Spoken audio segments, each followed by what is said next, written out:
지현은 DNA 키트를 택배 상자에서 꺼내 들고도 한동안 열지 못했다.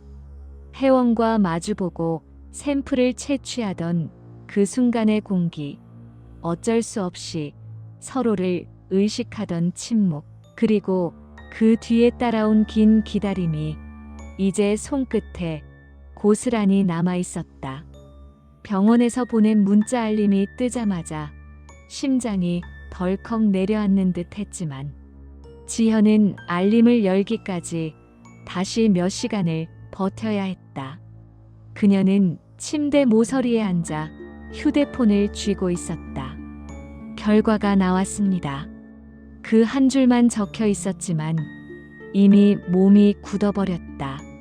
결국 지현은 떨리는 손으로 화면을 눌렀다. DNA 일치율 0%. 친자 관계가 존재하지 않습니다. 예상했던 결과였음에도 가슴이 크게 흔들렸다. 하지만 그 아래 더 무서운 문장이 있었다. 시료 A, 시료 B 모두 비교군 데이터베이스와 일치하지 않음. 동일 시기 동일 병원의 타 기록과의 교차 분석 필요. 지현은 그 의미를 정확히 이해하지 못한 채 화면을 응시했다. 혜원과 지현 둘 다 어느 누구와도 연결되지 않는다는 건 무슨 뜻인가?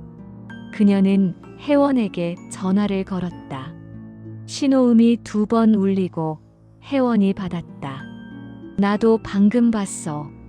목소리는 침착했지만 그 안에 굳은 기운이 흘렀다. 우리 둘 다 아무하고도 연결되지 않더라. 지현은 숨을 고르며 말했다. 그게 무슨 뜻일까? 혜원은 잠시 침묵하다 말했다. 이건 단순한 바꿔치기가 아니야. 둘 다 잘못된 곳으로 간 거면 그날 밤 2건이 동시에 일어난 거야. 지현은 등골이 서늘해졌다. 이중사고? 그리고 그 사실을 아는 사람은 아마 한 명뿐일 거야. 혜원은 그 말을 끝내고 조용히 숨을 내쉬었다. 김소은. 그 이름은 이미 여러 번 등장했지만 이번엔 완전히 다른 무게로 다가왔다. 지현은 다음 날 바로 요양병원으로 향했다. 새벽 공기는 차갑고 회색빛이었지만 지현의 머릿속은 더 어두운 색이었다. 병실에 들어서자 이선자가 약 카트를 밀고 나오던 중이었다. 지현을 보자마자 살짝 굳는 표정이 스쳐 지나갔다. 어머, 보호자님. 벌써 오셨어요? 지현은 대답 대신 물었다. 어머니 상태는요?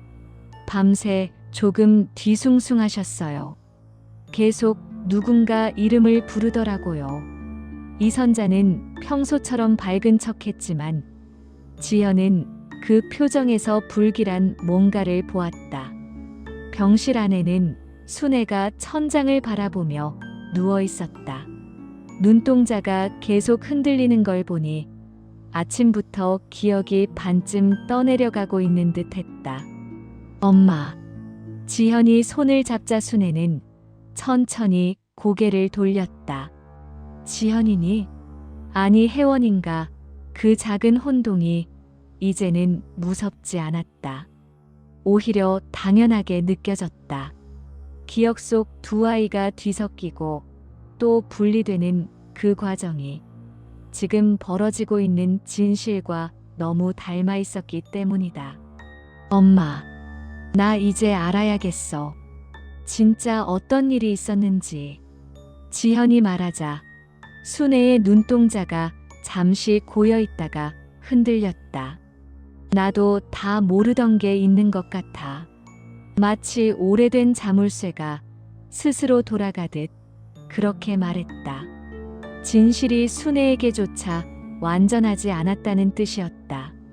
그리고 그건 혜원과 지현이 두려워하던 가능성을 더 크게 만들었다. 그때 병실 문이 열렸다. 신발 소리가 낯익었다. 혜원이었다. 지현은 놀라지 않았다. 오늘쯤 올 것 같았다. 혜원은 순애를 보고 잠시 숨을 고르고 말했다. 저 우리가 DNA 결과를 받았어요. 순애의 표정이 달라졌다. 한순간 혼란, 그 뒤에 미세한 공포가 지나갔다. 그 결과가 엄마가 생각한 거랑 달라. 지현이 이어 말했다. 우리는 둘 다 엄마의 아이가 아니래. 그 말은 순애의 몸을 살짝 떨리게 했다. 둘 다? 순애는 숨을 들이켰다. 아니야, 그럴 리가. 혜원이는 내 애기야. 그러다 갑자기 그녀는 입술을 떨며 말했다. 잠깐만. 그녀의 표정은 마치 흐릿한 기억 속에서 무언가가 떠오르려 하는 모습이었다. 그날 울음소리가 두 개만 있었던 게 아니었던 것 같아. 지현과 혜원은 동시에 굳어졌다. 두 사람의 등줄기를 타고 차가운 것이 서서히 기어올랐다. 소은이가 뭔가를 막 숨기려 했던 것 같은데 순애는 이마를 짚으며 흔들렸다. 나도 다 알지 못했어. 바로 그 순간 문가에 그림자가 드리워졌다. 고개를 든 지연은 그 모습을 보고 숨이 멎었다. 이선자였다. 언제부터 서 있었는지 모를 정도로 조용했다. 그리고 그녀의 표정은 더 이상 평소의 온화함이 아니었다. 이선자는 병실 입구에서 꼼짝도 하지 않은 채 두 사람과 마주하고 있었다. 마치 오래전부터 자신이 불려나올 순간이 바로 이 순간이라는 걸 알고 있었다는 듯한 시선이었다. 지현은 본능적으로 몸이 굳었다. 혜원 역시 시선을 날카롭게 세우며 미세하게 뒷짐을 풀었다. 이선자는 천천히 걸어들어와 병실 문을 닫았다. 문이 닫히는 소리가 병실 안 공기를 완전히 전환시키는 듯 무겁게 울렸다. 그녀는 약컵을 카트 위에 내려놓고 두 사람을 번갈아 보았다. 결국 여기까지 왔네요. 너무 평온한 말투였다.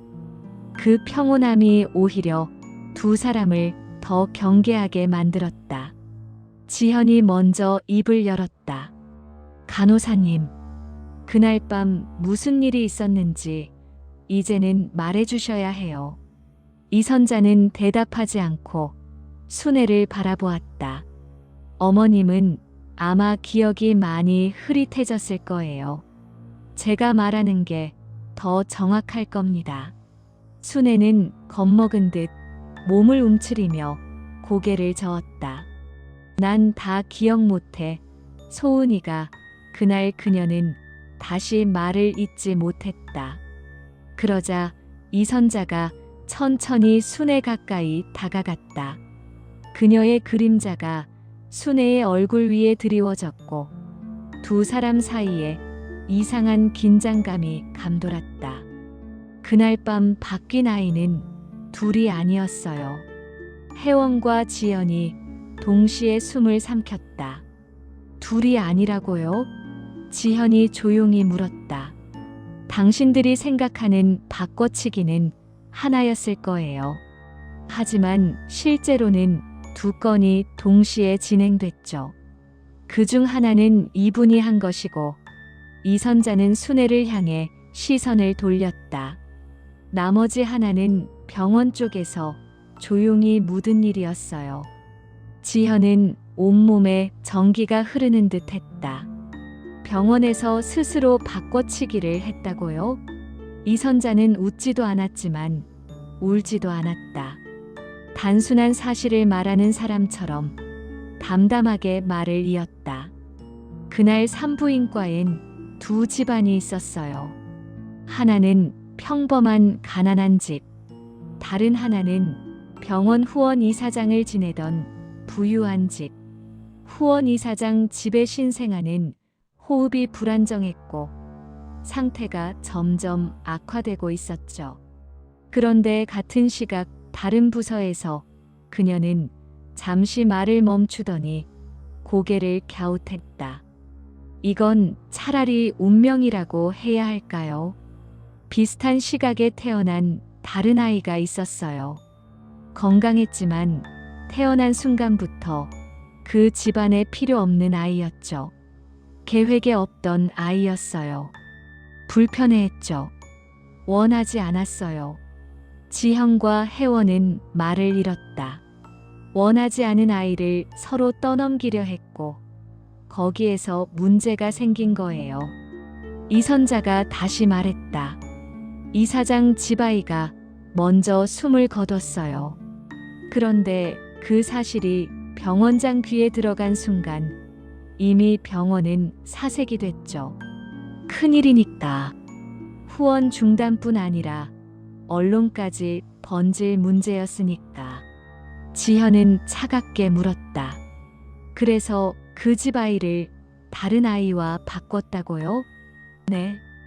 기록도 바꾸고 의료진 몇 명에게 입막음을 하고 그게 첫 번째 바꿔치기. 이선자는 아주 담담한 얼굴로 말했다. 그리고 두 번째가 바로 순애 씨가 한 행동이었죠. 이 순간 방안이 비뚤어지는 듯한 느낌이 들었다. 지현의 목이 바짝 말랐다. 그러니까 저는 병원 측이 바꿔치기한 아이가 아니라 엄마가 바꿔치기한 쪽이라고요? 이선자는 고개를 끄덕였다. 맞아요. 두 분은 서로 다른 사건의 희생자예요. 혜원이 입술을 깨물었다. 그럼 저는요? 저는 대체 누구예요? 이선자는 혜원을 바라보았다. 당신은 병원 쪽이 바꿔치기한 아이죠. 부유한 집으로 갔어야 했던 아이. 하지만 그 집은 이미 다른 아이를 데려갔고 당신은 대신 그 자리에 밀려난 거예요. 그때부터 이미 기록은 정확할 수가 없었죠. 지현이 떨리는 목소리로 말했다. 엄마는 혜원이만 바뀌었다고 믿은 거네요. 자신이 데려온 아이만 바뀌었다고. 이선자는 고개를 끄덕였다. 순애 씨는 자신이 저지른 일밖에 몰랐어요. 병원이 먼저 사고를 만들었다는 건 전혀 모른 채였죠. 순애는 손을 떨며 중얼거렸다. 나는 내 애기만 살리고 싶어서 그 애를 데려오고 혜원이를 버린 죄책감 때문에. 이선자가 조용히 말했다. 어머님, 당신 죄는 커요. 하지만 병원의 죄는 그보다 훨씬 더 컸어요. 당신은 혼자 아이를 바꿨지만 병원은 두 아이를 동시에 바꿨고 기록까지 지워버렸으니까. 혜원은 눈을 감았다가 떴다. 그럼 우리 둘 다 원래 집이 아니었다는 거네요. 이선자는 확고하게 말했다. 그렇죠. 두 아이 모두 잘못된 집으로 간 거예요. 심지어 그 잘못을 아무도 바로잡지 않았고. 지현은 멍해진 목소리로 말했다. 그럼 우리 진짜 부모는 어디 있어요? 이선자는 대답 대신 가방에서 낡은 파일 하나를 꺼냈다. 당신들 DNA와 일치하는 기록. 그건 병원에 있어요. 꽁꽁 숨겨둔 비밀 금고 같은 곳에. 제가 이걸 남겨둔 이유는 언젠가 올지도 모르는 이 순간을 위해서였어요. 혜원이 놀란 눈으로 파일을 보았다. 당신이 이걸 왜 숨겨둔 거죠? 이선자는 눈을 내리깔았다. 그날의 책임을 나도 피할 수 없으니까. 하지만 최소한 언젠가 진실을 찾을 사람을 위해 기록 하나 정도는 남겨두고 싶었어요. 그때였다. 병실 복도에서 급하게 뛰어오는 소리가 들렸다. 간호사 2명이 문을 열며 외쳤다. 어머니 상태가 갑자기. 순애의 몸이 침대 위에서 크게 떨리며 삐소리가 요란하게 울기 시작했다. 지현과 혜원이 동시에 달려갔다. 삐하는 기계음이 병실 공기를 찢으면서 울렸다. 간호사 둘이 순애의 침대 난간을 올리며 산소 마스크를 급히 씌웠지만 그녀의 가슴은 불규칙하게 들썩였다. 지현은 손을 잡으려 했지만 간호사가 막아서며 말했다. 잠깐만요. 안정될 때까지 손 대시면 안 됩니다. 그러나 지현은 그 말을 듣지 못한 듯 손을 뻗어 순애의 손등을 감싸 쥐었다. 손이 얼음처럼 차가웠다. 혜원은 멀찍이 떨어져 지켜보면서도 눈을 떼지 못했다. 순애의 떨리는 눈동자가 천장 위에서 흔들렸다. 이선자는 침대 옆에서 가만히 지켜보다가 조용히 말했다. 지금 마지막으로 정신이 들 수도 있어요. 치매 환자는 떠나기 전에 맑은 순간이 오기도 하니까. 그러자 순애가 산소 마스크 아래서 미세하게 입술을 움직였다. 지현이 몸을 낮추자 그 작은 소리가 들릴 듯 말 듯 들려왔다. 지현아, 지현의 눈에 눈물이 가득 고였다. 엄마 여기 있어. 나왔어. 엄마. 순애는 눈을 천천히 깜빡이다가 혜원을 바라보았다. 잠시, 아주 짧은 순간이었지만 그 눈빛은 놀라울 만큼 또렷했다. 혜원아, 혜원이 숨을 들이켰다. 자신을 부르는 그 소리는 분명 진짜 어머니가 아이를 부르듯 너무 애틋했다. 엄마. 혜원이 가까이 다가갔다. 저 여기 있어요. 순애는 두 사람을 번갈아 바라보다가 흐릿한 미소를 지었다. 내가 두 애기를 지키지 못했구나. 그 말은 누구에게도 정확히 닿지 않은 채 공기 속에서 허물어졌다. 지연은 그 말 속에서 죄책감과 후회, 미안함과 사랑이 뒤섞여 울리는 것을 느꼈다. 그리고 바로 그 순간 심전도 모니터의 파형이 갑자기 흔들리고 길게 늘어졌다. 삐하는 경고음이 길게 이어지며 병실을 가득 채웠다. 간호사들이 심정지를 외치며 달려왔고 의사가 뛰어들어와 CPR을 준비했다. 그러나 순애의 몸은 더 이상 반응하지 않았다.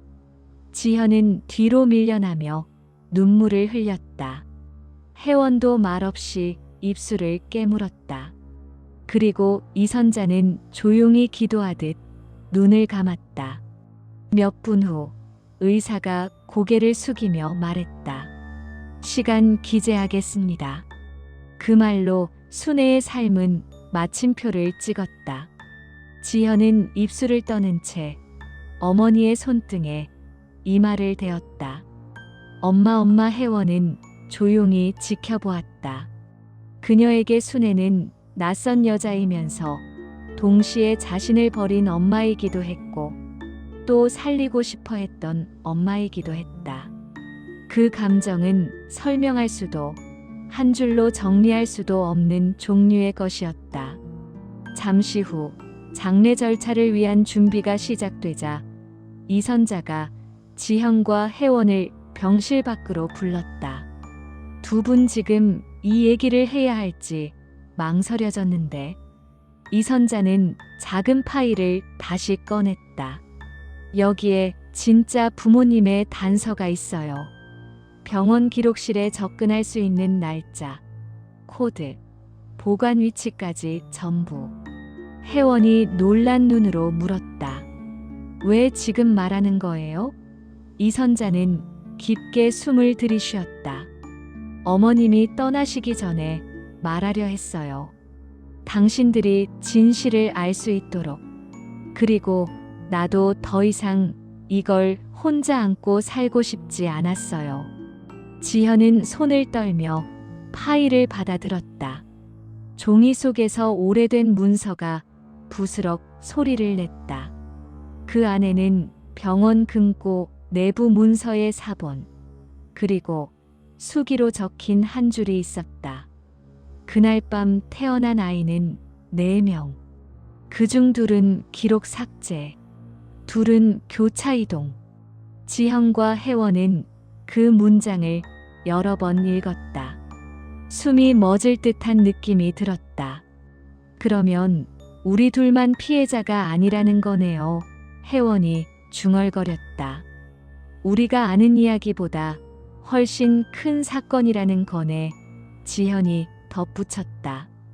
이선자는 고개를 끄덕였다. 네. 실제로는 4가정이 모두 피해자였어요. 단지 2가정만 살아남았고 그중 2아이는 지금 이곳에 서 있는 거죠. 혜원이 문서를 잡은 손에 힘을 주었다.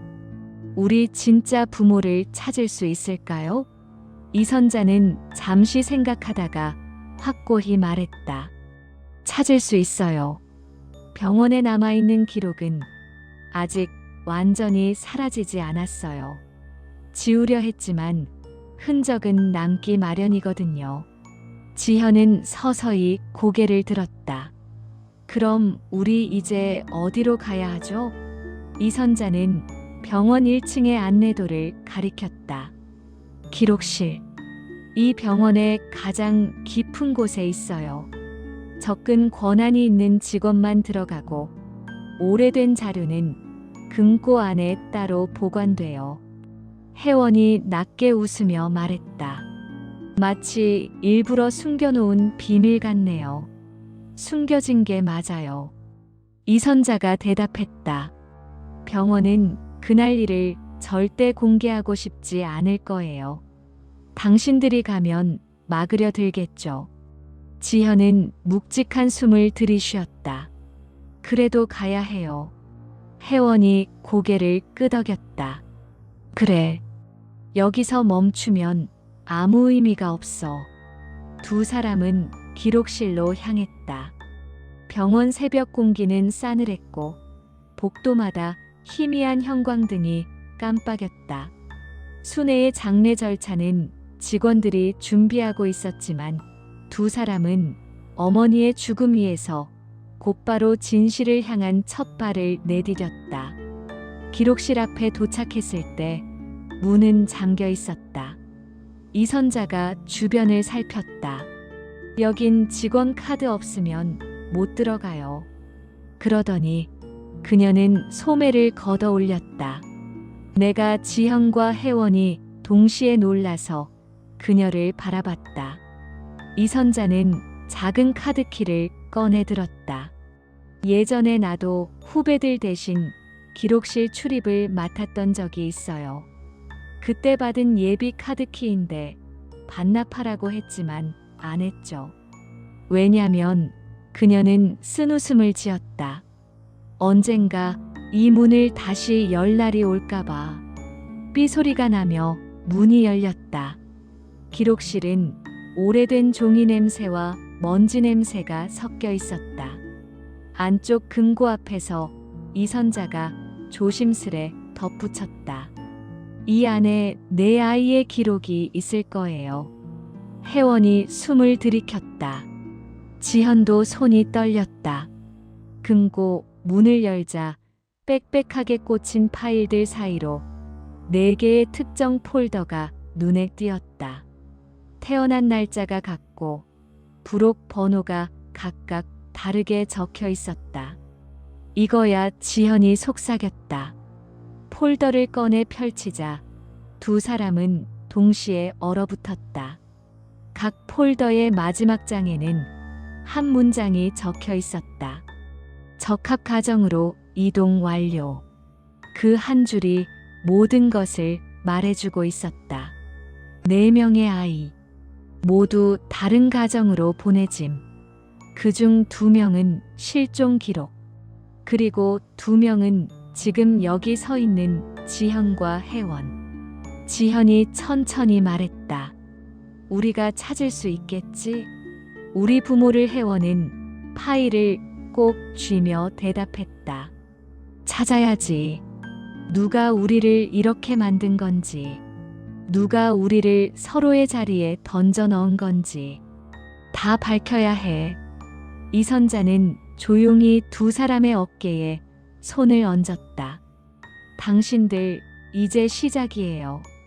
오늘 어머님이 떠나셨지만 그분이 마지막으로 남긴 말이 있잖아요. 두 애기를 지키지 못했다. 그 말은 이제 당신들이 이어받아야 해요. 지현은 눈을 천천히 감았다 떠올렸다. 그래, 지킬게.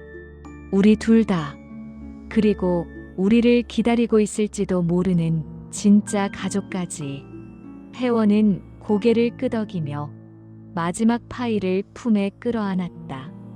금고 안에 남은 찬 공기가 사라지듯 병실 창문 사이로 새벽빛이 스며들기 시작했다. 두 사람은 서로를 바라보았다. 이젠 혈연보다 더 진한 어떤 연결이 생긴 듯 했다. 혜원이 조용히 말했다. 이제부터는 우리가 우리를 찾아가는 이야기야. 지현은 그 말에 미소를 지었다. 이번엔 우리가 선택하는 삶을 살자.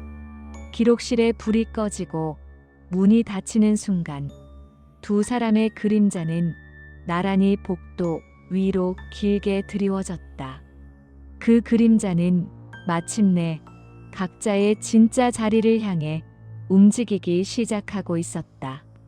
그리고 그 길 끝에서 기다릴 진실이 어떤 모습일지 알 수 없었지만 단 하나는 분명했다. 이제 아무도 그날의 진실을 묻어두지 못한다는 것. 지현과 혜원이 걸어가는 소리가 새벽의 조용한 병원 복도에 울려 퍼졌다. 새로운 시작의 첫 걸음이었다.